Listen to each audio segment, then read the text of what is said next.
En el nombre del Padre, del Hijo, del Espíritu Santo. Amén. Ven, Espíritu Santo, y llena los corazones de tus fieles, y enciende en ellos el fuego de tu amor. Envía tu Espíritu Creador, y se renovará la faz de la tierra. Estamos estudiando el Catecismo de la Iglesia Católica, su tercera parte, la vida en Cristo, primera sesión, la vocación del hombre, la vida en el Espíritu. Capítulo tercero, la salvación de Dios, la ley y la gracia. Artículo primero, la ley moral. Estamos en el tercer apartado, donde el Catecismo dedica 10 números al tema que tiene como título la ley nueva. El día de hoy vamos a profundizar en el número 1970. Número 1970 del Catecismo de la Iglesia Católica dice: la ley evangélica entraña la elección decisiva entre los dos caminos. Y nos propone el texto de Mateo 7, 13, 14. Es un número muy intrigante este, ¿no? ¿Qué será eso de los dos caminos? Cuando el Catecismo habla de los dos caminos, pues sin duda alguna, el texto de la Sagrada Escritura dice: entrad por la entrada estrecha, porque ancha es la entrada y espacioso el camino que lleva a la perdición, y son muchos los que entran por ella. Mas qué estrecha es la entrada y qué angosto el camino que lleva a la vida, y pocos son los que lo encuentran.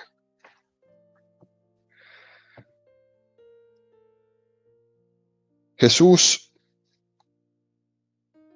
en este texto del Evangelio, lo que está intentando es hablar con toda la claridad posible. Algunos dirán que esta manera de hablar de Jesús tiene mucha dureza y poco marketing, que esa manera de hablar tan directa y tan clara no se vende, porque nosotros estamos acostumbrados que para vendernos un producto nos los pongan bonitos y nos oculten sobre todo las dificultades que conlleva. Nos ocultan los problemas, nos ocultan las inconvenientes, nos ocultan todas esas consecuencias que van a salir de esas cosas, de esos actos, de esas compras. Y lastimosamente los vamos descubriendo después de comprarlos. Jesús no oculta nada. Él va al grano directo. Y por eso podría ser que tenga poco marketing. Y aquí Jesús nos presenta claramente cuál es su camino. Inmediatamente nos dice cuáles son todas sus exigencias y dificultades. Y sin duda alguna, en su hablar no nos oculta la cruz. Es muy interesante, queridos amigos, porque esto es lo que forma parte de la ley evangélica: hablar claramente. El evangelio no se enreda, el evangelio es claro, lo entienden todos, los sabios y los menos sabios. Y aquí nos presenta dos caminos: el camino del mundo y el camino de Jesús. No hay más. Fíjense, queridos amigos, que en el Antiguo Testamento ya se hablaba de estos dos caminos, en estos términos. Deuteronomio 30, 15, 20. Mira, yo pongo hoy ante ti vida y felicidad, muerte y desgracia. Si escuchas los mandamientos de Yahvé, tu Dios, que yo te prescribo hoy, si amas a Yahvé tu Dios, si sigues sus caminos y guardas sus mandamientos preceptos y normas, vivirás y multiplicarás. Yahvé tu Dios te bendecirá en la tierra a la que vas a entrar para tomarla en posesión. Pero si tu corazón se desvía y no escuchas, si te dejas arrastrar a postrarte ante otros dioses y a darles culto, yo os declaro hoy que pereceréis sin remedio y que no viviréis muchos días en el suelo que vas a tomar en posesión al pasar el Jordán. Pongo hoy por testigos contra vosotros al cielo y a la tierra. Te pongo delante vida o muerte, bendición o maldición. Escoge la vida para que vivas, tú y tu descendencia, amando a Yahvé tu Dios, escuchando su voz, viviendo unido a Él, pues en eso está tu vida, así como la prolongación de tus días mientras habites en la tierra que Yahvé juró dar a tus padres, Abraham, Isaac y Jacob. Es un texto muy hermoso este del Deuteronomio y muy fuerte. Pero fijémonos cómo en el texto de San Mateo que hemos leído, Jesús añade algo más. Jesús complementa este texto del Deuteronomio. No se limita Jesús a advertirnos que tenemos que hacer una elección, quizás una elección fría, sino que nos advierte de que es más fácil el camino del mal que el camino del bien. Jesús nos advierte que es más fácil pasar por la puerta ancha y que el camino que Él propone es la puerta estrecha y que hay que agacharse para pasar por ella, hay que hacerse pequeño como un niño para entrar en el reino de los cielos. Los que algún día han tenido la oportunidad de estar en la Tierra Santa recordarán cuando se llega a la basílica de el nacimiento de Jesús, a la Basílica de la Natividad, ahí en Belén, en Palestina, ahí donde nació Jesucristo, en esa enorme basílica, la puerta para entrar es una puertecita que solamente mide 1,20 m. Es como una increíble desproporción entre esa gran basílica y esa puerta de entrada, donde toda persona para entrar se tiene que agachar. De hecho, el nombre de esa puerta es la puerta de la humildad. Y le está recordando al peregrino que está entrando ahí, en esa puerta de 1,20 metros, le recuerda al peregrino que se tiene que inclinar. Para poder ver a Jesús, tiene que entrar por la humildad. Jesús añade en este texto de San Mateo al texto del Antiguo Testamento del libro del Deuteronomio. Jesús añade que hay que abrazar la cruz en humildad para poder seguir el camino del bien. No solamente es hacer una elección fría por Yahvé y ya no. Hay que abrazar la cruz en humildad, donde uno está más allá que sopesar los pros y los contras de la opción que hago, como si nuestra voluntad fuera plenamente dueña de la elección que hago.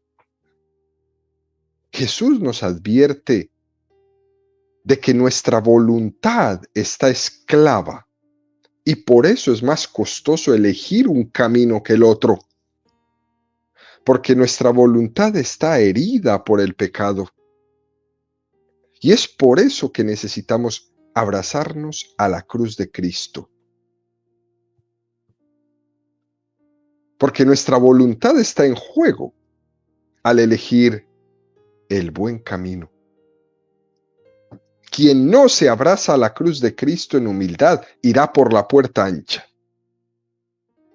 Y todos sabemos la puerta ancha a dónde nos conduce.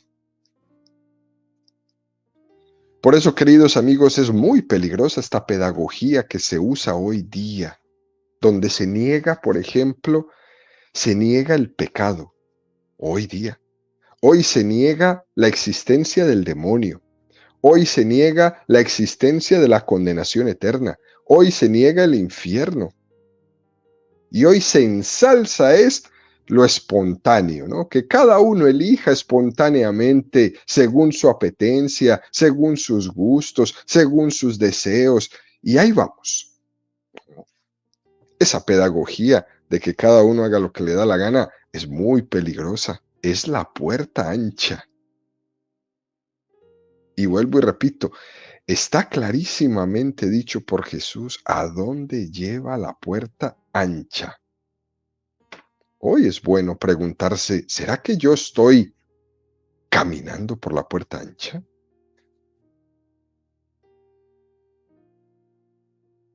Eso es fascinante como perverso, porque nuestro gusto y nuestra voluntad está tocada, está herida. Y lo fácil es que elijamos la puerta ancha. Porque cuando nos dejamos llevar simplemente de nuestras apetencias, terminamos siendo nosotros unos tiranos. Esta elección no es aséptica. Esta elección le ha costado a Jesús su sangre redentora. Para que tú elijas bien, tú tienes que crucificarte con Cristo. Si no, estás por la puerta ancha.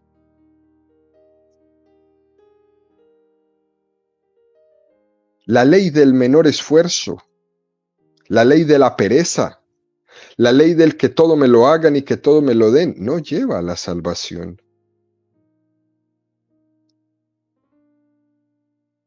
Nosotros tenemos que partir de la realidad, no de un ideal o de una teoría, de la realidad. Somos hombres caídos y Jesús viene a nuestro rescate y debemos abrazar su cruz. Y Jesús nos dice, hey, tranquilo, yo sé que te va a costar, pero también sé que tu elección necesita ser asistida por mi gracia. Por eso te basta mi gracia. Fíjese qué interesante, porque en el texto del Deuteronomio que acabamos de leer no se advertía de que para elegir bien necesitamos ser sanados en nuestra voluntad para poder elegir el bien.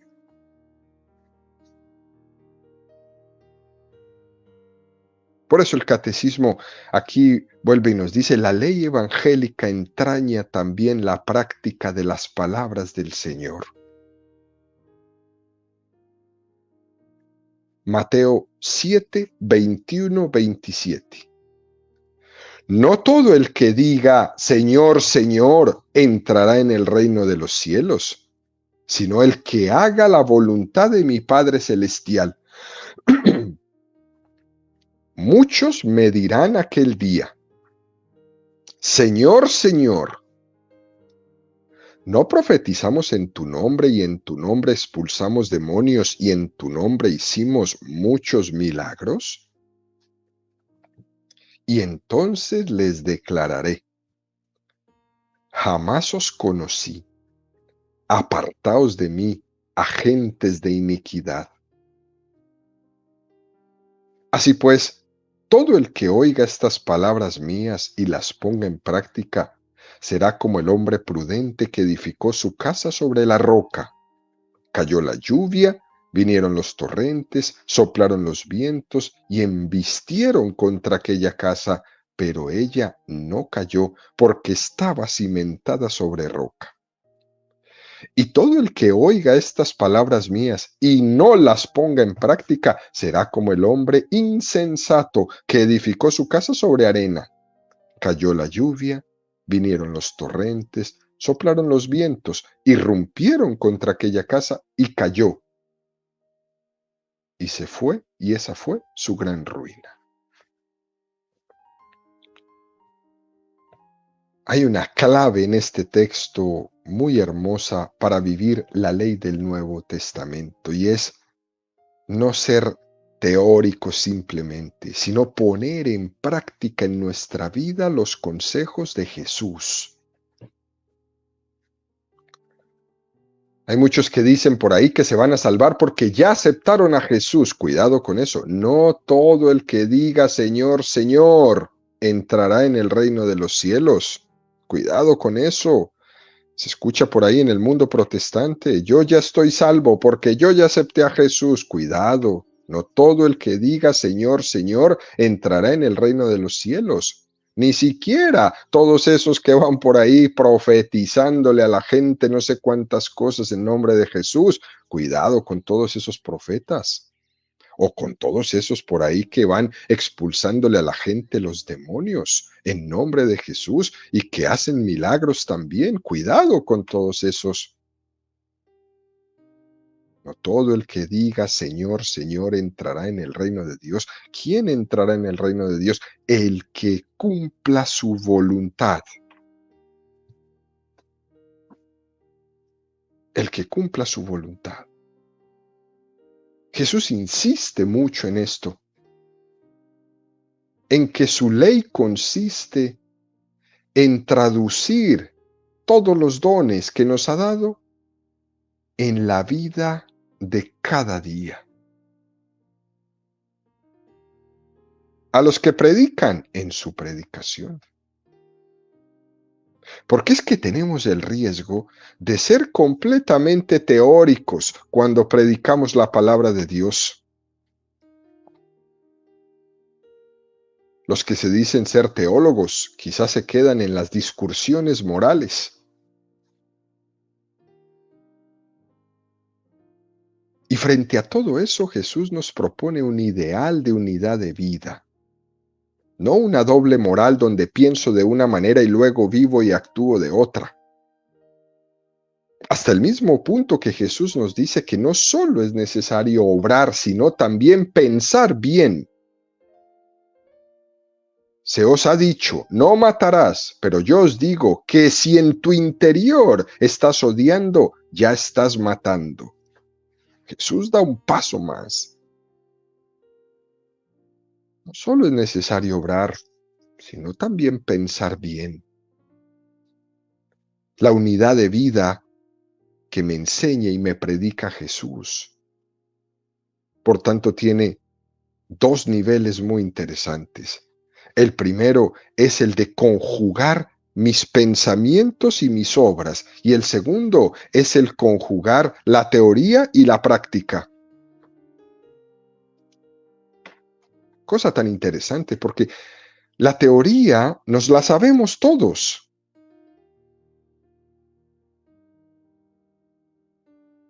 Cuando nos toca predicar y uno se dice, Dios mío, qué bien me sale esta teoría, pero ¿y mis obras?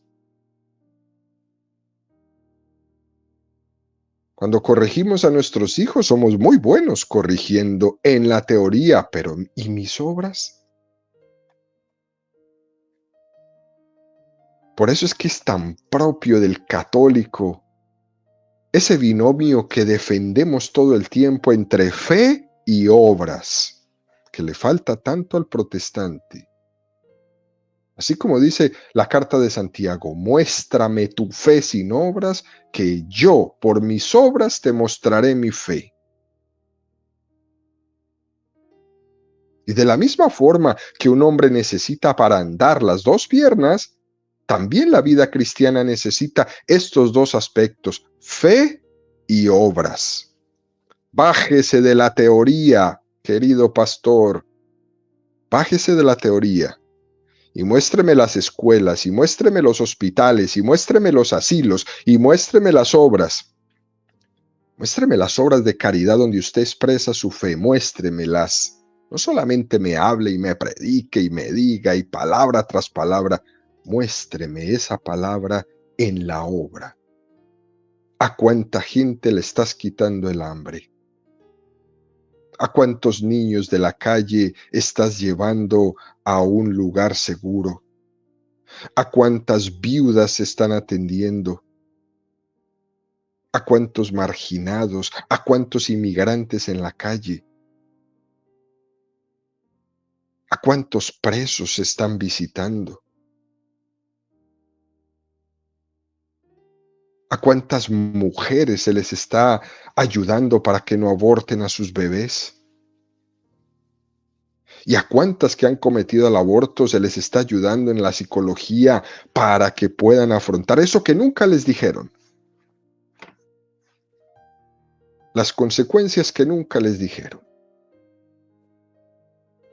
Muéstrame tu fe sin obras, para que yo te diga que eso son solamente palabras que se lleva el viento. Pero cuando veas mis obras, te vas a dar cuenta la grandeza de mi fe. Por eso Jesús insiste. Y todo el que oiga estas palabras mías y no las ponga en práctica, será como el hombre insensato. Por más bonito que predique, es un insensato. Porque solo se queda en teorías y no concreta las palabras de Jesús en la obra, en la vida, en la misericordia. Y eso, queridos amigos, eso sí es descender a lo concreto. Por eso Jesús ha tenido ese estilo tan sencillo de decir estas cosas tan profundas, pero de manera que el más ignorante las pueda entender y el más culto y sabio también las pueda entender. Ejemplos al alcance de todos. Y aquí, el día de hoy, el catecismo nos presenta uno de esos. ¿Quién no conoce una puerta?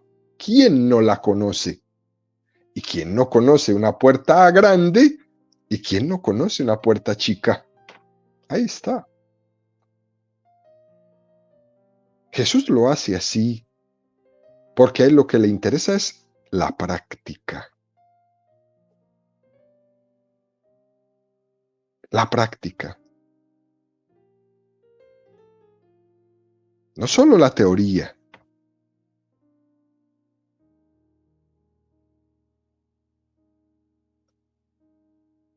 Aquellas personas que han estudiado, por ejemplo, un poco de teología, tienen el peligro de que para seguir a Jesús pueden creer que se tiene que ser muy inteligente, que tienen que tener una gran cultura y saber mucha teoría, pero la realidad es que para seguir a Jesús no hace falta tener ningún doctorado.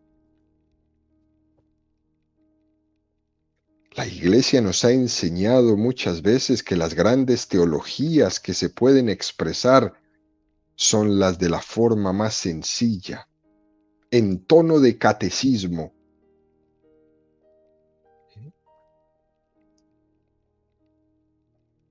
En tono de sencillez. Las cosas de Dios, precisamente por ser de Dios, son muy sencillas y muy accesibles. Y aunque se necesite también la teoría, y también los maestros, y también los eruditos, y también los pensadores, en el fondo todos estamos llamados de alguna manera a hacer de esa teoría vida. Que aquello que he entendido en la palabra, lo practique en la vida. Que aquello que he entendido en el salón de clase dando una cátedra, lo practique en mi vida. Que aquello que he aprendido sentado en un escritorio tomando una clase, lo practique en mi vida.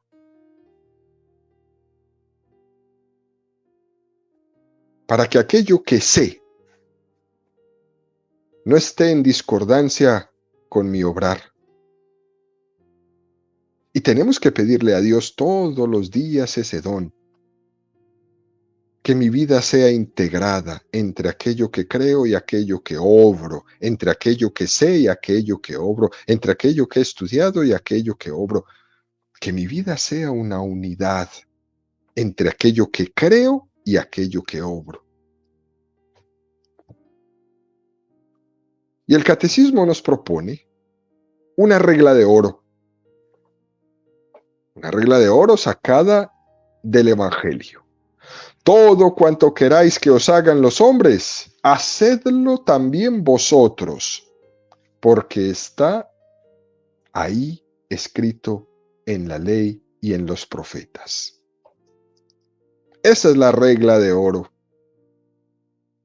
En el Antiguo Testamento e incluso en algunas culturas ya existía una formulación parecida, pero estaba puesta en negativo. Tobías 4:14. No retengas el salario de los que trabajan para ti. Dáselo al momento. Pon cuidado, hijo, en todas sus acciones. Muéstrate educado en tu conducta.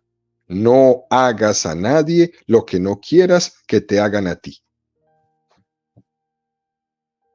Y fíjense, queridos amigos, que esto que nos dice aquí el libro de Tobías parece como de sentido común, pero en el fondo es una ayuda para que pensemos en los demás y que no tengamos una visión egocéntrica de nuestra existencia, porque parece de sentido común, pero lastimosamente hay veces el sentido común es el menos común de todos los sentidos. Diría uno, pero ¿cómo así que no retengas el salario de los que trabajan para ti? ¿Cuántas veces escuchamos a los patrones que no le pagan a las personas?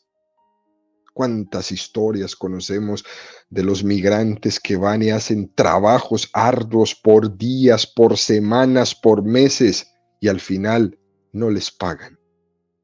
Porque no tienen documentos, porque no les volvieron a contestar una llamada, porque no les quieren atender después de que terminaron de trabajar.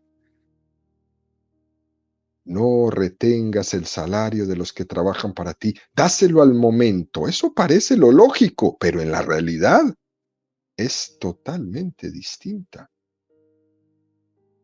Dice, muéstrate educado en tu conducta. Pero hoy día vemos y parece que la ignorancia, la estupidez y la mala conducta es la propuesta.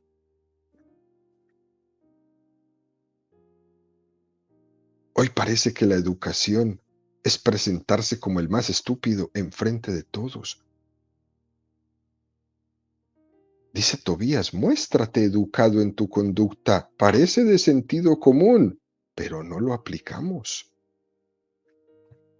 No hagas a nadie lo que no quieras que te hagan a ti. Ahí está la clave. Esa es la regla de oro. Pero resulta que en el Nuevo Testamento Jesús da un paso más. Y como hemos dicho tantas veces, el Nuevo Testamento no anula el Antiguo Testamento, sino que lo lleva a su plenitud. Entonces Jesús lo que hace es formular todo esto ahora en positivo. El no hacer el mal es más fácil que hacer el bien. Compromete menos lo de no hagas a nadie lo que no quieras que te hagan a ti, que decir todo cuanto quieras que les hagan los hombres, háganlo también ustedes. Eso compromete mucho más porque está formulado en positivo. Supone no únicamente evitar el mal, sino hacer el bien. Porque yo puedo dedicarme a evitar el mal, pero no hago nada. Peco de omisión. Me quedo en lo mínimo. Yo no le hago mal a nadie, pero no le haces bien a nadie.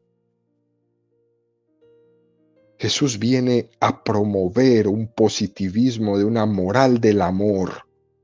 Evita el mal, sí, pero haz el bien. Sé positivo, date, entrégate. Porque es que además eso de no hagas a nadie lo que no quieras que te hagan a ti, es incluso rentable. Pero eso de trata a los demás como quieras que te traten a ti, eso ya es otra cosa. Porque en primer lugar tú lo haces gratuitamente. Y el hecho de que tú te portes bien con los demás, eso no quiere decir que los demás se vayan a portar bien contigo. Y eso purifica la intención. Nos suele ocurrir, queridos amigos, que cuando estamos en crisis, cuando estamos en malos momentos, cuando menos merecemos que nos traten bien, es justo cuando más lo necesitamos que nos traten bien. Esa es una experiencia que todos los hemos tenido. Eso ocurre con frecuencia en el matrimonio. Cuanto menos lo merezco, más lo necesito. Y este es un principio que es bastante evidente. Se entiende muy bien desde la formulación en positivo de la regla de oro. Si a mí me gusta que tengan misericordia de mí cuando he metido la pata, o estoy que no me aguanto ni yo mismo, haz eso mismo con los demás. Más que mirar el merecimiento, mira la necesidad de amor que tiene el otro. Porque esa es la experiencia que tenemos todos. Y la prueba de eso está en el sacramento de la confesión. Cuando estamos enfrascados en nuestros pecados, es cuando uno dice, Señor, no te merezco, pero te necesito. Esa regla de oro es clave para nuestra felicidad. Es empalmar perfectamente con el amor gratuito de Dios, que me amó gratuitamente, que me amó inmerecidamente. Señor, no te merezco, pero te necesito. Por tanto, queridos amigos, vemos aquí el salto tan grande entre decirlo en negativo o decirlo en positivo que nos regala el Nuevo Testamento. Lucas 6, 31, 33. Y lo que queráis que os hagan los hombres, hacedlo vosotros igualmente. Si amas a los que os aman, ¿qué mérito tenéis? Pues los pecadores aman a los que les aman. Si hacéis bien a los que os hacen bien, ¿qué mérito tenéis? También los pecadores hacen otro tanto. Está ahí Lucas enseñándonos como una especie de explicación de esa regla de oro. Está insistiendo en que cuando alguien pone en práctica la regla de oro, estamos hablando de un amor inmerecido. Y todos somos conscientes que a nosotros nos gusta que nos traten no solo como merecemos, sino como necesitamos. Por eso en la celebración eucarística decimos, no mires nuestros pecados, sino la fe de tu iglesia. Eso le decimos a Dios. Es como decir, Señor, no mires mis merecimientos, sino que mira tu amor y tu confianza. ¿Sí? Este es el ideal moral que se nos propone. Ama y trata a los demás como quisieras que te trataran a ti. Al final termina este número 1970 del Catecismo diciendo, toda la ley evangélica está contenida en el mandamiento nuevo de Jesús, amarnos los unos a los otros como Él nos ha amado. Ahí se condensa toda la ley del Nuevo Testamento. Juan 13, 33, 35. Hijos míos, ya poco tiempo voy a estar con vosotros. Vosotros me buscáis, y lo mismo que les dije a los judíos, que a donde yo voy vosotros no podéis ir, os digo también ahora a vosotros. Os doy un mandamiento nuevo, que os améis los unos a los otros. Que como yo os he amado, así os améis también vosotros los unos a los otros. En esto conocerán todos que sois mis discípulos, si os tenéis amor los unos a los otros. Esa será la clave. Y fíjense, queridos amigos, que esto que dijo Jesús, este texto que acabamos de leer, es la máxima solemnidad en un discurso. Estamos en la despedida de Jesús después de haber celebrado la primera Eucaristía ahí en la última cena. Imagínense la solemnidad de ese momento y Jesús le dice a estos hombres la clave, la señal donde todos los conocerán es que se amen unos a los otros.